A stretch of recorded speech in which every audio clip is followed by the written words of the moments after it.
Breaking news గండికోటలో బాలిక హత్య case మలుపు తిరిగింది. ఈ కేసులో కీలక ఆధారాలు సేకరించారు. అత్యాచారం జరగలేదు, హత్య జరిగిందని డీఐజీ చెబుతున్నారు. బాలిక కుటుంబ సభ్యులు ఆ సమయంలో గండికోటలో ఉన్నట్లు నిర్ధారణకు వచ్చారు.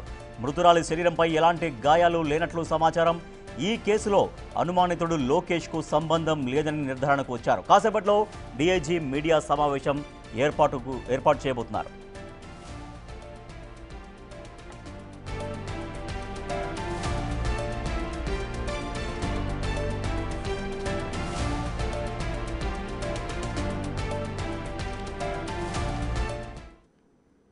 గండికోటలో బాలిక హత్య పైన పూర్తి సమాచారం వస్తోంది. లోకేష్ ఎవరైతే అనుమానితుడిగా ఉన్నారో లోకేష్కు సంబంధం లేదు. ఆ అమ్మాయికి సంబంధించినటువంటి కుటుంబ సభ్యులు ఆ గండికోట లోపల ఉన్నట్లుగా పోలీసులు నిర్ధారణకు వచ్చారు. సో ఎవరు హత్య చేశారనేది పోలీసులు తేలుస్తున్నారు. మా ప్రతినిధి శివ మరింత సమాచారం. సార్ శివ, డీఐజీ చెప్తున్నారు ఆ లోకేష్కు సంబంధం లేదు, దానిలో కుటుంబ సభ్యులైతే గండికోటలో ఉన్నారు. అంటే కుటుంబ సభ్యులే ఆ అమ్మాయిని చంపేసినట్టుగా అనుమానం వ్యక్తం చేస్తున్నారా? పోలీసులకి ఒక నిర్ధారణకి ఇప్పటికీ వచ్చేసారా? రాజేష్, ఎవరైతే గండికోట్ల దారుణ హత్యకు గురయ్యారో బాలిక వైష్ణవి హత్య కేసులో మాత్రం సంచలన విషయాలు వెల్లడించారు కర్నూలు డీఐజీ పోయిపోయింది. దీనికి సంబంధించి కూడా ఇప్పటికే తమ వద్ద ప్రాథమిక ఆధారాలు వాటన్నిటి కూడా వెల్లడిస్తామంటున్నారు. అయితే ఈ కోణంలో మాత్రం ఈ హత్య విషయంలో మాత్రం ఎవరైతే ఆ బాలిక ప్రియుడు ఉన్నాడో లోకేష్ పాత్రపై మాత్రం తమకు పూర్తిస్థాయి ఆధారాలు ఉన్నట్టు చెప్పారు. లోకేష్ పాత్రపై మాత్రం తనకి ఎలాంటి ప్రమేయం లేదు. ఈ హత్యలో తను ఇక్కడ కేవలం 20 నిమిషాలు మాత్రమే ఉన్నాడు, తర్వాత అతను వెళ్ళిపోయాడు. అయితే బాలిక మాత్రం 12 గంటల ప్రాంతం వరకు ఇక్కడే ఉన్నారు. ఇక్కడ కొందరు కనిపించారు కూడా స్థానికంగా, కాబట్టి ఆ అమ్మాయి 12 వరకు బ్రతికే ఉన్నారు. అయితే ఆ తర్వాత హత్య జరిగింది. ఈ హత్య ఎవరు చేశారనే అంశంపై కూడా పోలీసులు ఇప్పటికే ప్రాథమిక ఆధారాలు సేకరించారు. దీంట్లో కాల్ డేటా ఆధారంగా మాత్రం కుటుంబ సభ్యుల ప్రధానంగా ఆధారాలు తెలుస్తుంది. అయితే మాత్రం వాటికి సంబంధించి ప్రస్తుతానికి డీఐజీ గారు వెల్లడించలేదు. దీనికి సంబంధించి మాత్రం ఆధారాలను సేకరించాం. ఈరోజు సాయంత్రం లోపు కూడా వీటన్నింటినీ కూడా ఆధారాలు సహా నిందితులు అరెస్ట్ చేస్తామని కూడా చెప్తున్నారు.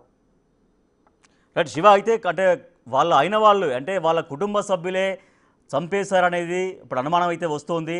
కానీ నిజంగా అంటే గతంలో వాళ్ళ ఇంట్లో ఏమన్నా గొడవలు జరిగాయా? ఈ అబ్బాయితో తిరగొద్దని అమ్మాయిని వార్న్ చేయడం కానీ, లేదు ఈ అమ్మాయి వాళ్ళ మాట వినకపోతే ఈ రకమైన చర్యకు పాల్పడ్డారు అన్నటువంటి అనుమానం ఆ కోణంలో తెలిసే అవకాశం ఉందా? అటువంటి విషయం బయటపడే అవకాశం ఉందని చెప్తున్నారా? రాజేష్, మొదటి నుంచి కూడా గత కొంతకాలంగా వీరిద్దరి మధ్య ప్రేమ నడుస్తుంది. దీనికి సంబంధించి కూడా ఇరు వర్గాలు కూడా మాట్లాడుకున్నారు. ఈ నేపథ్యంలో బాలిక ఎవరైతే కుటుంబ సభ్యులు ఉన్నారో వాళ్ళందరూ కూడా ప్రొద్దుటూరుకు మకా మార్చారు. లోకేష్ కుటుంబ సభ్యులు మాత్రం అదే గ్రామం హనుమగుర్తిలో ఉంటున్నారు. సో ఈ నేపథ్యంలో వీరి మధ్య ప్రేమాయణ కొనసాగుతున్న నేపథ్యంలో కూడా ఇరు వర్గాలు వారిని వారించారు. అయితే 2 రోజుల క్రితం మాత్రం లోకేష్ ఎవరైతే వైష్ణవి ఉన్నారో వాళ్ళిద్దరు కూడా గండికోటకు వచ్చారు. ఈ సమాచారాన్ని తెలుసుకున్నటువంటి వైష్ణవి కుటుంబ సభ్యులు మాత్రం వీళ్ళని హెచ్చరించేందుకు ఘటనా స్థలానికి చేరుకున్నట్టు తెలుస్తోంది.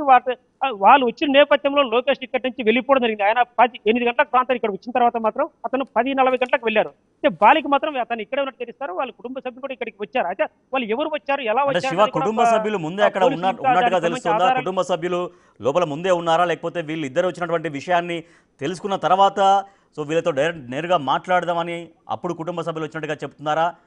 ఏంటి అంటే వీళ్ళ కదలికల పైన కుటుంబ సభ్యులు ముందే నిఘా ఉంచి వాళ్ళు అక్కడికి రాగానే లోపలికి చేరుకోగానే వాళ్ళు కూడా వచ్చినట్టుగా తెలుస్తుందా, లేకపోతే అంతకన్నా ముందే వాళ్ళ కుటుంబ సభ్యులు లోపల ఉన్నారా, వాళ్ళని చూసి ఈ అబ్బాయి ఎవరైతే లోకేష్ ఉన్నాడో ఆయన బయటికి వెళ్ళిపోయాడా? ఇటువంటి కోణంలో ఎట్లా తెలుస్తుంది సమాచారం? అంటే వీరిద్దరు కదలికలు కుటుంబ సభ్యులకు ముందే తెలుసు. వీళ్ళు వచ్చిన సమాచారం తెలుసుకున్న తర్వాతనే ఎవరైతే అమ్మాయి అన్నగా భావిస్తున్నారో సురేంద్ర తనతో పాటు మరో వ్యక్తి కూడా ఇక్కడికి వచ్చినట్టు తెలుస్తుంది. వాళ్ళిద్దరు ఇక్కడికి వచ్చిన తర్వాత మాత్రమే లోకేష్ ఇక్కడి నుంచి వెళ్ళిపోయాడు. నన్ను నువ్వు ఉంటే చంపేస్తారు కంటూ తను వెళ్ళాలంటూ కూడా అబ్బాయికి సూచించినట్టు తెలుస్తుంది. సో ఆ నేపథ్యంలో బాలిక ఎక్కువ ఉండడం, లోకేష్ ఇక్కడి నుంచి వెళ్ళిపోయిన తర్వాత వారు ఇక్కడ వచ్చిన తర్వాత బాలికపై దాడి చేసినట్టు కూడా ప్రాథమిక ఆధారాల ప్రకారం తెలుస్తుంది. వాళ్ళు దాడి చేసిన తర్వాత మాత్రమే ఆ అమ్మాయి చనిపోయినట్లు కూడా పోలీసులు వెల్లడించకపోయినప్పటికీ కూడా ఇదే అంశంపై వాళ్ళకి ఆధారాలు సేకరించినట్టు తెలుస్తుంది. సో ఈ నేపథ్యంలో వారిని అదుపులో ఇప్పటికే తీసుకునే ఉన్నట్టు తెలుస్తుంది. వాళ్ళు తీసుకుని సాయంత్రం లోపు మీడియా ముందు ప్రవేశపెట్టే అవకాశం కూడా ఉంటుంది. Right, thank you Shiva. గండికోటలో మొన్న ఒక బాలిక హత్యకు గురైంది. అయితే హత్య చేసింది బాలిక వెంట ఉన్న లోకేష్గా ముందైతే అనుమానం వ్యక్తం చేశారు. కానీ ఆ లోకేష్కు ఎటువంటి సంబంధం లేదు అని పోలీసు అధికారులు నిర్ధారణకు వచ్చారు. అయితే అత్యాచారం కూడా జరగలేదు, ఇది ముమ్మాటికి హత్య అని పోలీసు అధికారులు నిర్ధారణకు వచ్చారు, ధృవీకరిస్తున్నారు. డీఐజీ కొద్దిసేపట్లో ఈ జరిగినటువంటి హత్య ఎలా జరిగింది, ఎవరెవరు పాల్పడ్డారు, ఎటువంటి ప్లాన్ చేశారనే దానిపైన వాళ్ళు సేకరించినటువంటి ఆధారాలు మీడియా ముందు ఉంచబోతున్నారు డీఐజీ. అయితే అయిన వాళ్ళే చంపేశారు అన్నటువంటి అనుమానాలు కూడా ప్రస్తుతం వస్తున్నాయి. ఎందుకంటే లోపల ఆల్రెడీ గండికోటలో ఈ అమ్మాయి ఎవరైతే చనిపోయారో ఆ అమ్మాయికి సంబంధించినటువంటి కుటుంబ సభ్యులు వాళ్ళు చాలా దగ్గరి వాళ్ళు ఆల్రెడీ గండికోట లోపలే ఉన్నారు అని కూడా పోలీసులు చెప్తున్నారు. సో మరి వీళ్ళిద్దరు కలిసి వెళ్ళిన తర్వాత ఆ అబ్బాయి లోకేష్ అనే అబ్బాయితోటి ఈ అమ్మాయి కలిసి వెళ్ళిన తర్వాత వీళ్ళు ఇక్కడికి వెళ్ళారని తెలుసుకొని ఆ కుటుంబ సభ్యులు అక్కడికి వచ్చారా? ఎందుకంటే వీళ్ళిద్దరి మధ్యలో ఒక రకమైన అంటే ఫ్రెండ్షిప్ ఉంది, లేదంటే ప్రేమ వ్యవహారం ఉందనేది ముందరి నుంచే తెలుసు. ఆ రకంగా అమ్మాయి వాళ్ళ ఇంట్లో వార్న్ చేశారంట, అబ్బాయి కూడా వార్న్ చేశారంట. కానీ సో మనంతా చెప్పినా కూడా, హెచ్చరిక చేసినా కూడా వాళ్ళు వినకపోవడంతో వాళ్ళు అదే రకంగా తిరగడంతో వాళ్ళకేమైనా వాళ్ళు ఆగ్రహానికి గురయ్యారా? సో వీళ్ళను వార్న్ చేద్దామని నేరుగా అక్కడికే వచ్చారా? వాళ్ళు గండికోటకు వెళ్ళారని ఎవరన్నా ఇన్ఫర్మేషన్ ఇవ్వచ్చు కుటుంబ సభ్యులకు. సో ఆ కుటుంబ సభ్యులకు ఆ ఇన్ఫర్మేషన్ ఇచ్చిన తర్వాత ఆ ఇన్ఫర్మేషన్ తెలుసుకొని ఆ కుటుంబ సభ్యులు గండికోటకు వచ్చారా? అక్కడ నేరుగా వాళ్ళిద్దరితో మాట్లాడి ఏమైనా చేద్దామనుకున్నారా, మాట్లాడదామనుకున్నారా? సో ఎందుకు వచ్చారు, కుటుంబ సభ్యులు ఎందుకు వచ్చారు? మరి ఆ అబ్బాయి లోకేష్ ఎందుకు వెళ్ళిపోయాడు? కుటుంబ సభ్యులు లోపల ఉన్న తర్వాత ఆ అబ్బాయి లోకేష్ ఎందుకు బయటికి వెళ్ళిపోయాడు? లోకేష్ వెళ్ళిపోయిన తర్వాత జరిగినటువంటి హత్య ఇది. మరి ఆ అమ్మాయి ఏమన్నా వాళ్ళతో ప్రతిఘటించిందా?